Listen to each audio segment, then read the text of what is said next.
ಅಡಿಕೆಲಿ ನಾಟಿ ಮಾಡ್ಬೇಕಾದ್ರೆ ಒಂದು ಗಿಡದಿಂದ ಇನ್ನೊಂದು ಗಿಡಕ್ಕೆ ಮಿನಿಮಮ್ 6 to 8 ಫೀಟ್ ನ ಕಾಪಾಡ್ಕೋತೀವಿ ಅಂತರನ. ನಮಗೆ ಮಿನಿಮಮ್ ಅಂದ್ರೆ 1.5 kg ಏಲಕ್ಕಿ ಸಿಕ್ಕಿದೆ ಇದ್ರಲ್ಲಿ. ಕಾಳು ಮೆಣಸು ನಮ್ದು ಪಣೀರ್ ಒನ್ ಅಂತ ಇಲ್ಲಿ ನೋಡಿ. ಕಾಳು ಅದು ಬ್ರಿಕ್ನೆಸ್ ಯಾವ ರೀತಿ ಇದೆ ನೋಡಿ, ಅದ್ರ ಅರೇಂಜ್ಮೆಂಟ್ಸ್. ಸೊ ಮತ್ತೆ ಅದ್ರ ಡೆನ್ಸಿಟಿ ಕೂಡ ಅಷ್ಟೇ ಚೆನ್ನಾಗಿ ಬರುತ್ತೆ. ಮತ್ತೆ ವೇಸ್ಟೇಜಸ್ ನಮ್ಗೆ ಜಾಸ್ತಿ ಬರಲ್ಲ. ಮತ್ತೆ ಪ್ರತಿಯೊಂದು ಗಿಡದಲ್ಲೂ ಅವರೇಜ್ ನಮಗೆ ಒಂದು 5 ರಿಂದ 6 kg ಡ್ರೈ ಮೆಣಸು ಸಿಗುತ್ತೆ. ಯಾಕೆಂದ್ರೆ ಸರ್ ಅಡಿಕೆಲಿ ಒಂದು 6 ರಿಂದ 7 ಲಕ್ಷ ಬರುತ್ತೆ. ಮತ್ತೆ ತೆಂಗು ಎಲ್ಲ ಸೇರಿ ಒಂದು 10 ಲಕ್ಷ ಆಗುತ್ತೆ. ಸೊ ಏಲಕ್ಕಿಲಿ ನಮಗೆ ಪ್ರತಿ ವರ್ಷ ಏನಿಲ್ಲ ಅಂದ್ರೆ ಒಂದು 15 ರಿಂದ 20 ಲಕ್ಷ ಆರಾಮಾಗಿ ಏಲಕ್ಕಿಲಿ ತಗೋಬಹುದು. ಮೆಣಸಲ್ಲಿ 8 ರಿಂದ 12 ಲಕ್ಷದವರೆಗೂ ಬರುತ್ತೆ. ಆಲ್ಮೋಸ್ಟ್ ಇದರಲ್ಲಿ ಒಂದು 35 ರಿಂದ 40 ಲಕ್ಷ ಇಷ್ಟರಲ್ಲೇ ತೆಗಿಬಹುದು, ಕಡಿಮೆ ಲೆಕ್ಕ ಹಿಡಿದ್ರು ಕೂಡ.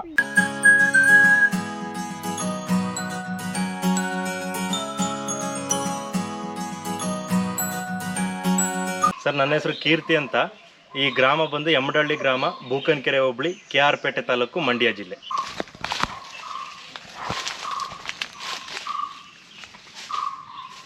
ಇದೆಲ್ಲ ಆಲ್ಮೋಸ್ಟ್ ಹಾರ್ವೆಸ್ಟ್ ಆಗಿದೆ. ಹಾಂ ಸರ್, ಆಲ್ಮೋಸ್ಟ್ ಸ್ಟಾರ್ಟ್ ಮಾಡಿದ್ರೆ ಆಗಿದೆ ಹೇಳ್ತಾ ಇರಿ ಸರ್. ಇದು ಆಲ್ಮೋಸ್ಟ್ ಹಾರ್ವೆಸ್ಟ್ ಆಗಿದೆ ನೋಡಿ, ಕಾಣ್ತಾ ಇರ್ಬೋದು. ಈ ನಮ್ಮ ಭಾಗದಲ್ಲೂ ಕೂಡ ನೋಡಿ ಒಂದೊಂದು ಬಂದು 2 ಅಡಿ ಬಂದಿದೆ ಫೀಟ್ ನೋಡಿ. ಇದ್ರ ಪ್ರತಿಯೊಂದು ಭಾಗದಲ್ಲೂ ಕೂಡ ಆಲ್ರೆಡಿ ಏಲಕ್ಕಿ ಬಂದಿದೆ ನೋಡಿ, ಕಾಣಿಸ್ತಾ ಇರ್ಬೋದು. ಇದೆಲ್ಲ ಏಲಕ್ಕಿ ಈಗ ಆಲ್ರೆಡಿ ಜನವರಿ ಫೆಬ್ರವರಿ ಆಗಿರೋದ್ರಿಂದ ಆಲ್ಮೋಸ್ಟ್ ಹಾರ್ವೆಸ್ಟಿಂಗ್ ಆಗಿದೆ, ಕಂಪ್ಲೀಟ್ ಆಗಿದೆ. ಸೊ ಏಲಕ್ಕಿ ಒಳಗಡೆ ಬಂದಿದೆಯೋ ಬಂದಿಲ್ವೋ ಅಂತ ತಿಳ್ಕೊಳ್ಳೋಕ್ಕೆ ಸೊ ನಾವು ಈ ರೀತಿ ನೋಡ್ತೀವಿ ನೋಡಿ. ಇದು ಒಳಗಡೆ ಇನ್ನ ಬೀಜ ಸೊ ವೈಟ್ ಕಲರ್ ಇದೆ, ಕಾಣಿಸ್ತಾ ಇರ್ಬೋದು. ಸೊ ಈ ವೈಟ್ ಕಲರ್ ಬಂದಿದೆ ಅಂದ್ರೆ ಇನ್ನ ಅದು ಹಾರ್ವೆಸ್ಟ್ಗೆ ರೆಡಿ ಆಗಿಲ್ಲ ಅಂತ ಕಾಳು ಅರ್ಥ. ನಿಮ್ಗೆ ಒಳಗಡೆ ಬ್ಲಾಕ್ ಕಲರ್ ಬಂದ್ರೆ ಸೀಡ್ಸ್ ಅದು ಹಾರ್ವೆಸ್ಟ್ಗೆ ರೆಡಿ ಆಗಿದೆ ಅಂತ ಅರ್ಥ.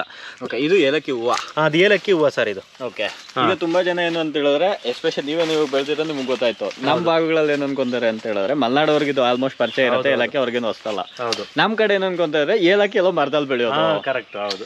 ಯಾರು ಅದು ಇದೆ ಒಂದ್ ರೀತಿ ಸಸಿ ಮುಖಾಂತರನೇ ಕೆಳಗೆ ಬಳ್ಳಿ ಈ ತರ ಬರುತ್ತೆ ಅಂತ ಯಾರು ಅನ್ಕೊಂಡಿರಲ್ಲ.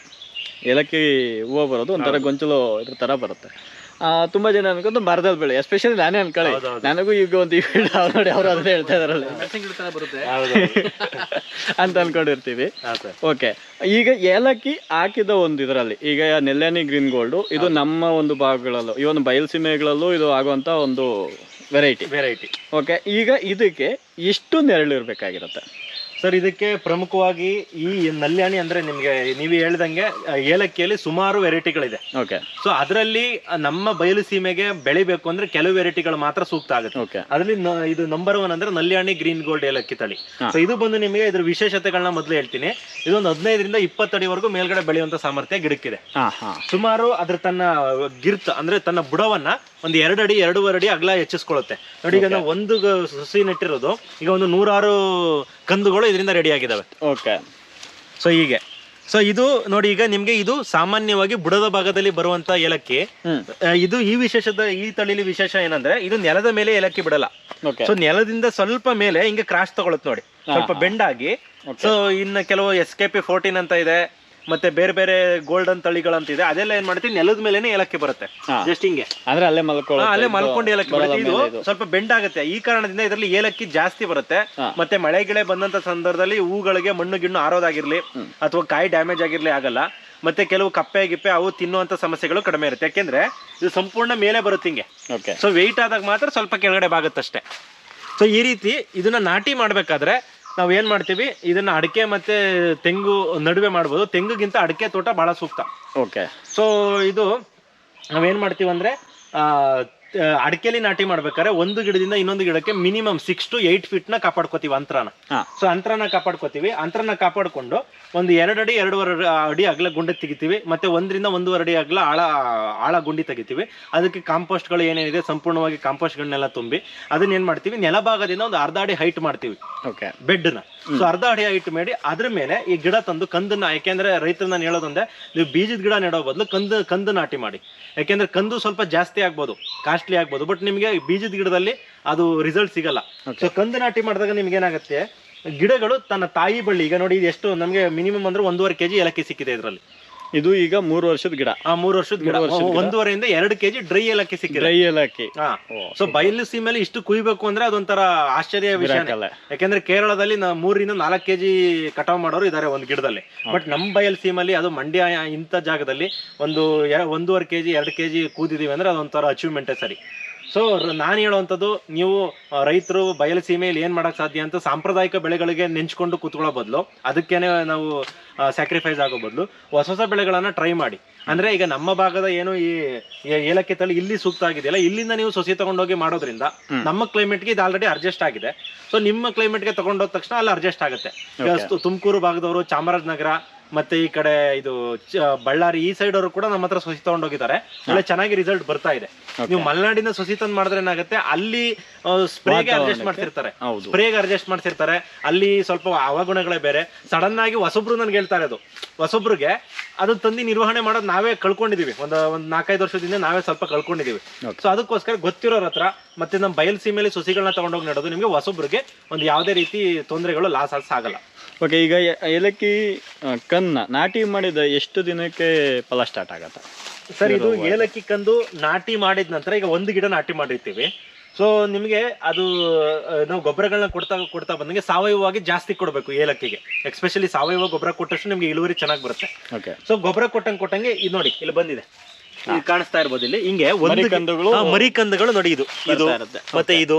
ಸೊ ಈಗ ಮರಿ ಕಂದುಗಳು 1, 2, 3, 4, 5 ಹಿಂಗ್ ಬರ್ತಾ ಇರುತ್ತೆ ನೋಡಿ, ಅಲ್ಲಿ ಬಂದಿದೆ. ಹಿಂಗೆ ಒಂದು ಗಿಡದಿಂದ ನಿಮ್ಗೆ 106 ಕಂದುಗಳು ರೆಡಿ ಆಗುತ್ತೆ. 1 ವರ್ಷ ಬೇಕು, 1 ವರ್ಷಕ್ಕೆ ಸಂಪೂರ್ಣ ಗಿಡ ರೆಡಿ ಆಗುತ್ತೆ. ಸೊ 1 ವರ್ಷದ ನಂತರ ನಮ್ಗೆ ಫ್ಲವರಿಂಗ್ ಸ್ಟಾರ್ಟ್ ಆಗುತ್ತೆ.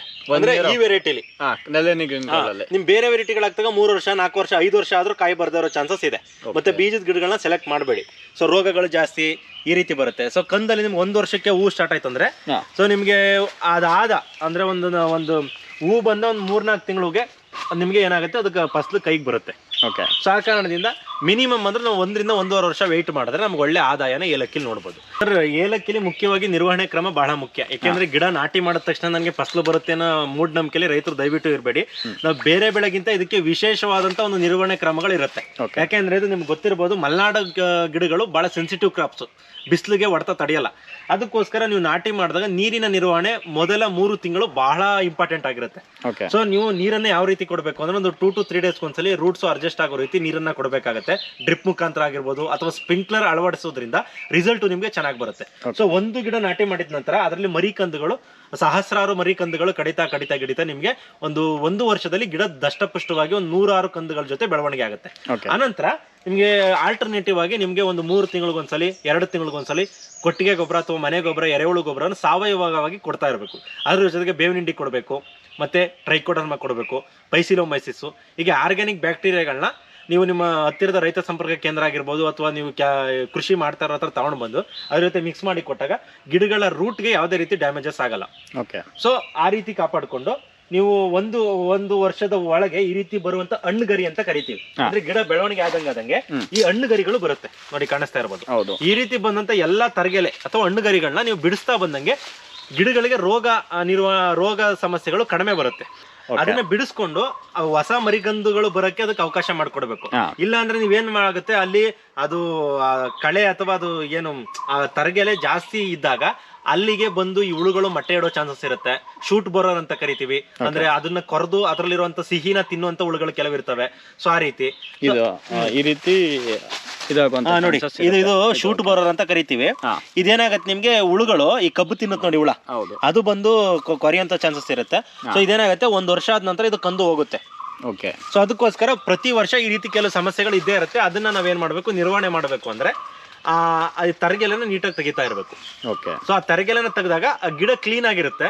ಆಗ ಹುಳುಗಳಿಗೆ ನಿಮ್ಗೆ ಯಾವ್ದೇ ರೀತಿ ಒಂಥರ ಇಷ್ಟ ಆಗಲ್ಲ. ಚೆನ್ನಾಗಿರೋ ಗಿಡ ನೋಡಿದ್ರೆ ಅವಕ್ಕೆ ಯಾವ್ದೇ ರೀತಿ ಇದಾಗಲ್ಲ. ನಿಮ್ಗೆ ಅದನ್ನ ಅನ್ಕ್ಲೀನ್ಡ್ ಆಗಿಟ್ಟಾಗ ಮಾತ್ರ ಗಿಡಗಳಿಗೆ ರೋಗ ಬರೋ ಚಾನ್ಸಸ್ ಇರುತ್ತೆ.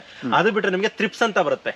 ಥ್ರಿಪ್ಸ್ ಅಂದ್ರೆ ನೋಡಿ, ಇಲ್ಲಿ ಯಾವ್ದೇ ರೀತಿ ಚೆನ್ನಾಗಿ ಬಂದೆ ಇದಾಗಿಲ್ಲ. ಥ್ರಿಪ್ಸ್ ಅಂದ್ರೆ ಇಲ್ಲಿ ಒಂಥರ ಪ್ಯಾಚ್ ಯೆಲ್ಲೋ ಕಲರ್ ಆಗುತ್ತೆ, ರಸ ಇರುವಂತ ಹುಳುಗಳು. ಅದು ಎಲೆಗಳನ್ನ ರಸ ಇರ್ತಾ ಫೋಟೋಸಿಂಥಸಿಸ್ ಕಡಿಮೆ ಆಗಿ ಗಿಡಗಳು ಸಂಪೂರ್ಣ ಸಾಯೋ ಚಾನ್ಸಸ್ ಬರುತ್ತೆ.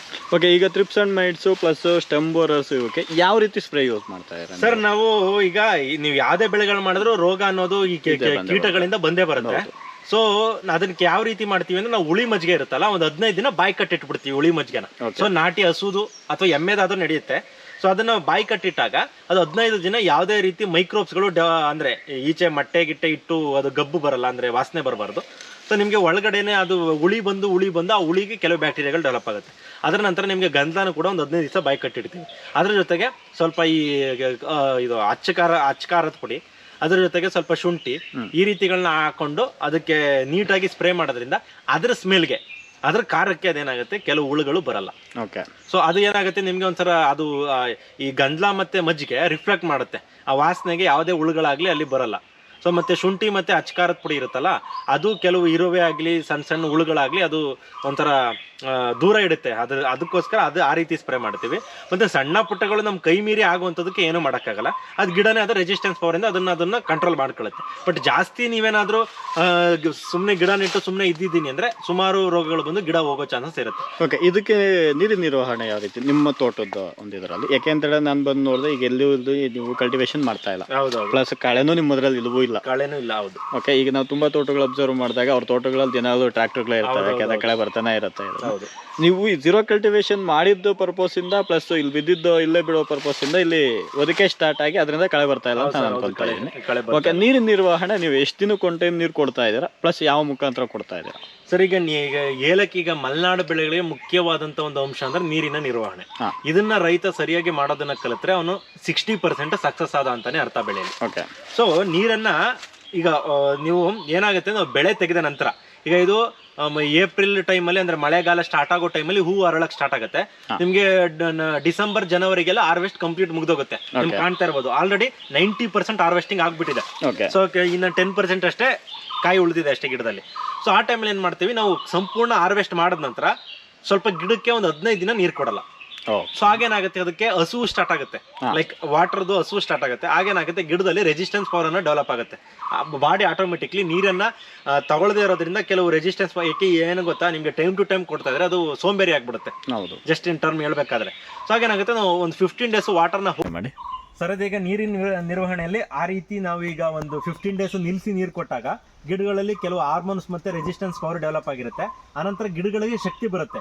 ಒಂಥರ ಸೋಂಬೇರಿ ತರ ಮಲಗಿದ ಹತ್ರನೇ ಊಟ ಸಪ್ಲೈ ಮಾಡ್ತಾ ಗಿಡಗಳಿಗೆ ರೆಸಿಸ್ಟೆನ್ಸ್ ಪವರ್ ಡೆವಲಪ್ ಆಗಕ್ಕೆ ಅವಕಾಶ ಕೊಡಲ್ಲ ನಾವು.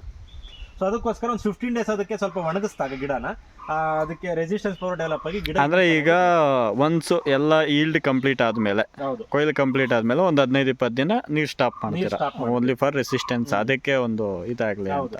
ಆಗ ಅದು ರೋಗ ಮತ್ತೆ ಹುಳುಗಳ ವಿರುದ್ಧ ಹೋರಾಡಕ್ಕೆ ತನ್ನಲ್ಲಿ ಒಂದು ಆಂಟಿಬಾಡೀಸ್ ನ ಅದು ಪ್ರೊಡ್ಯೂಸ್ ಮಾಡ್ಕೊಳ್ಳುತ್ತೆ. ಓಕೆ. ಈಗ ಡ್ರಿಪ್ ಮತ್ತೆ ಫ್ಲಡ್ ಮುಖಾಂತರ ನೀರು ಕೊಡ್ತಾ ಇದ್ದಾರೆ. ಓಕೆ. ಇದಕ್ಕೆ ಒಂದು 3 ರಿಂದ 4 ದಿನಕ್ಕೊಂದ್ಸರಿ ವಾಟರಿಂಗ್ ಕೊಡ್ತೀವಿ. 3 to 4 ಡೇಸ್ ನೋಡ್ತಾ ಇರಬಹುದು. ಇಲ್ಲಿ ಯಾವುದೇ ರೀತಿಯಾದಂತ ಬಿಸಿಲು ಜಾಸ್ತಿ ಬೀಳಲ್ಲ ನಮ್ಮ ನೆಲಕ್ಕೆ, ಮತ್ತೆ ಅದರಿಂದ ಕಳೆನೂ ಇಲ್ಲ. ಅದಕ್ಕೋಸ್ಕರ ನೀರು ಬೇಗ ಹಿಂಗಲ್ಲ. ಅದೊಂದು ಇಂಪಾರ್ಟೆಂಟ್. ಅದಕ್ಕೋಸ್ಕರ ಒಂದು 4-5 ಡೇಸ್ಗೆ ಕೊಡ್ತೀವಿ. ನೋಡಿ ನೀವು ಇಲ್ಲ ವೇಸ್ಟ್ ಮೆಟೀರಿಯಲ್ ಇದೆಯಲ್ಲ, ಇದೆಲ್ಲ ನಿಮ್ಗೆ ಸಂಪೂರ್ಣ ಇದು ಒಣಗಿ ನೋಡಿ ಕೆಳಗಡೆಯಿಂದ ಗೊಬ್ಬರ ಆಗ್ತಾ ಇದೆ. ನೋಡಿ ಇದೇ ಗೊಬ್ಬರ ಆಗುತ್ತೆ. ನಾವು ಈ ಬೇರೆ ಈ ಸಪರೇಟ್ ಆಗಿ ಎರೆಹುಳು ಗುಂಡು ಅದೆಲ್ಲ ಮಾಡೋ ಅವಶ್ಯಕತೆ ನೋಡಿ ಎಷ್ಟು ಚೆನ್ನಾಗಿ ಗೊಬ್ಬರ ಆಗ್ತಿದೆ ಇಲ್ಲಿ. ಹೌದು. ಹಿಂಗೆ ಪ್ರತಿಯೊಂದು ಎಲೆ ಈಗ ಮಲ್ಚಿಂಗು ಆಗುತ್ತೆ. ಮತ್ತೆ ನೀರು ಬಿಟ್ಟಾಗ ಒಳಗಡೆಯಿಂದ ಕೆಲವು carbon create carbon, organic carbon ಅನ್ನೋದು ಕ್ರಿಯೇಟ್ ಆಗ್ತಾ ಹೋಗುತ್ತೆ. ಓಕೆ. ಈಗ ಫ್ಲಡ್ ಮುಖಾಂತರ ಇದು ಮಾಡಾಗ ಆ ನೀರು ಜಾಸ್ತಿ ಆದಾಗ ಅದು ಬುಡದಲ್ಲಿ ಆಗಲಿ ಏನು ಅಂತ ಒಂದು ಇದು ಮಾಡ, ಲೈಕ್ ಮೆಣಸಲ್ಲಿ ಏನಾಗುತ್ತೆ ಅಂದ್ರೆ ಈಗ ನೀರು ಜಾಸ್ತಿ ಆಯ್ತು ಅಂತ ಹೇಳಿದ್ರೆ ಕೊಳೆ ರೋಗ ಸ್ಟಾರ್ಟ್ ಆಗುತ್ತೆ. ಅದೇ ರೀತಿ ಏಲಕ್ಕಿಯಲ್ಲೂ ಆ ರೀತಿ ಇದಾಗತ್ತಾ ಸರ್? ಹೌದು, ಸಂಪೂರ್ಣ. ಯಾಕೆಂದ್ರೆ ಏಲಕ್ಕಿ ಮತ್ತೆ ಕಾಳುಮೆಣಸು ಮಲೆನಾಡು ಬೆಳೆಗಳಾಗಿದ್ರಿಂದ ಅದು ಕೆಲವು ಸಿಂಪ್ಟಮ್ಸ್ ಗಳು, ಕೆಲವು ಹಾವಭಾವ ಒಂದೇ ರೀತಿ ಇರುತ್ತೆ ಕ್ಯಾರೆಕ್ಟರ್ಲಿ. ಇದಕ್ಕೂ ನೀರ್ ಜಾಸ್ತಿ ಆದ್ರೆ ಕೊಳೆ ರೋಗ ಬರುತ್ತೆ, ಕಾಳುಮೆಣಸ್ಗೂ ನೀರ್ ಜಾಸ್ತಿ ಆದ್ರೆ ಕೊಳೆ ರೋಗ ಬರುತ್ತೆ. ಬಟ್ ನಾವೇನ್ ಮಾಡ್ತೀವಿ ಅಂದ್ರೆ ಆ ನೀರು ನಮ್ಮ ಭೂಮಿಯ ಒಂದು ನೇಚರ್ ಆ ರೀತಿ ಇದೆ. ನಾನು ಎಲ್ಲಾ ಭೂಮಿಲೂ ಅದೇ ರೀತಿ ಮಾಡಿ ಅಂತ ಹೇಳಲ್ಲ. ನಿಮ್ಮ ಮಣ್ಣು ಯಾವ ರೀತಿ ಇದೆ ಅದನ್ನ ನೋಡ್ಕೊಂಡು ನಾವು ಫ್ಲಡ್ ವಾಟರಿಂಗ್ ಕೊಡಬೇಕು. ಸೊ ಇಲ್ಲಿ ನಮ್ದು ನೀವು ಎಷ್ಟೇ ನೀರು ಬಂದ್ರೂ ಕೂಡ ಒಂದು 10 ನಿಮಿಷಕ್ಕೆ ನೀರು ನಮ್ಮ ನೆಲದಲ್ಲಿ ಇರಲ್ಲ, ಸಂಪೂರ್ಣ ಹಿಂಗೋಗುತ್ತೆ. ಅಷ್ಟೇ ಕೆಪಾಸಿಟಿ ನಮ್ಮ ನೆಲಕ್ಕಿದೆ. ಮತ್ತೆ ಗಿಡಗಳ ಸುತ್ತ ನೀವು ಹಣ್ಣು ಬರುವಂತ ಟೈಮಲ್ಲಿ ಈಗ ಆಲ್ರೆಡಿ ಹಾರ್ವೆಸ್ಟ್ ಆಗಿದೆ. ಸೊ ನಾವೇನ್ ಮಾಡ್ತೀವಿ, ಖಾಲಿ ಜಾಗ ಬಿಡಲ್ಲ, ಸ್ವಲ್ಪ ಸತ್ಯ ಹಾಸ್ಕೊಡ್ತೀವಿ. ಆಗೇನಾಗುತ್ತೆ, ಮಣ್ಣು ಗಿಣ್ಣು ಹೂಗಳು ಬಿದ್ದು ಏನೂ ಹಾಳಾಗಲ್ಲ. ಸೊ ಫ್ಲಡ್ ವಾಟರಿಂಗ್ ಮಾಡೋದ್ರಿಂದ ಏನು ಸಮಸ್ಯೆ ಇಲ್ಲ. ಬಟ್ ಜಾಸ್ತಿ ಮಾಡಬಾರ್ದು. ಆಲ್ಟರ್ನೇಟಿವ್ಲಿ ತಿಂಗಳಿಗೆ 2 ಸಲಿನೋ 1 ಸರಿನೋ ಈ ರೀತಿ ಮಾಡಿದಾಗ ಸಂಪೂರ್ಣ ಭೂಮಿ ತಂಪಾಗುತ್ತೆ. Okay. Every month 1 time flood ಕೊಡ್ತೀರಾ, ರೆಗ್ಯುಲರ್ ಆಗಿ 3-4-5 ಡೇಸ್ 1 ಟೈಮ್ ಡ್ರಿಪ್ ವಾಟರ್ ಹೋಗುತ್ತೆ. ಓಕೆ. ಮತ್ತು ಈಗ ಇದರಲ್ಲಿ ಮೆಣಸು ಮಾಡಿದ್ದೀರಾ, ತೋಟ ಉತ್ತಮವಾಗಿದೆ. ಯಾಕೆ ಅಂತ ಹೇಳಿದ್ರೆ ಬಯಲು ಸೀಮೆಯಲ್ಲಿ ಈ ರೀತಿ ಅಂತ ಒಂದು ತೋಟ ಎಕ್ಸ್ಪೆಕ್ಟ್ ಮಾಡಲ್ಲ. ಇದೊಂಥರ ಮಿರಾಕಲ್ಲೇ. ಯಾಕೆ ಅಂತ ಹೇಳಿದ್ರೆ ತುಂಬ ಜನ ಮಾಡಿದ್ದಾರೆ, ಮಾಡಿಲ್ಲ ಅಂತಲ್ಲ, ಬಟ್ ಅದರ ನಿರ್ವಹಣೆ ಒಂದು ಇದರಿಂದನೋ ಇಲ್ಲ ಏನು ಅಂತ ನಾನು ನೋಡ್ದಂಗೆ ಬಯಲುಸೀಮೆಯಲ್ಲಿ ತುಂಬ ರೇರಾಗಿ ಸಕ್ಸಸ್ ಆಗಿರೋರು ಮಾಡಿರೋರು, ಇದರಲ್ಲೂ ಸಕ್ಸಸ್ ಆಗಿರೋದು ಇದು. ನಿಮ್ಮದ್ರಲ್ಲಿ ಆಲ್ಮೋಸ್ಟ್ ಸಕ್ಸಸ್ ಆಗಿದ್ದೀರಾ. ಇದಕ್ಕೆ ಯಾವ ರೀತಿ, ಯಾಕೆ ಅಂತ ಹೇಳಿದ್ರೆ ಇದಕ್ಕೆ ನೀರು ಜಾಸ್ತಿ ಆಯಿತು ಅಂತ ಹೇಳಿದ್ರೆ, ಇಲ್ಲ ತೇವ ಜಾಸ್ತಿ ಆಯಿತು ಅಂದರೆ ಕೊಳೆ ರೋಗ ಜಾಸ್ತಿ ಮೆಣಸಿಗೆ. ಬೇಕಾದ್ರೆ ನೀರು ಕಮ್ಮಿ ಆದರೂ ಪರವಾಗಿಲ್ಲ, ತಡ್ಕೊಳ್ಳುತ್ತೆ. ನೀರು ಜಾಸ್ತಿ ಆದರೆ ತಡೆಯೋಂಥ ಬೆಳೆ ಅಲ್ಲ. ಓಕೆ, ಇದಕ್ಕೆ ಯಾವ ರೀತಿ ಇದು ಮಾಡ್ಕೊತಾ ಇದ್ದಾರ ಸರ್? ಅಂದರೆ ಈಗ ನೀವು ನೋಡ್ತಾ ಇರ್ಬೋದು, ಕಾಳು ಮೆಣಸು ನಮ್ಮದು ಪಣೀರ್ ಒನ್ ಅಂತ. ಇಲ್ಲಿ ನೋಡಿ ಕಾಳು ಅದು ಬ್ರಿಕ್ನೆಸ್ ಯಾವ ರೀತಿ ಇದೆ ನೋಡಿ, ಅದರ ಅರೇಂಜ್ಮೆಂಟ್ಸ್. ಹೌದು. ಸೊ ಮತ್ತೆ ಅದ್ರ ಡೆನ್ಸಿಟಿ ಕೂಡ ಅಷ್ಟೇ ಚೆನ್ನಾಗಿ ಬರುತ್ತೆ. ಮತ್ತೆ ವೇಸ್ಟೇಜಸ್ ನಮ್ಗೆ ಜಾಸ್ತಿ ಬರಲ್ಲ. ಮತ್ತೆ ಪ್ರತಿಯೊಂದು ಗಿಡದಲ್ಲೂ ಅವರೇಜ್ ನಮಗೆ ಒಂದು 5 ರಿಂದ 6 kg ಡ್ರೈ ಮೆಣಸು ಸಿಗುತ್ತೆ.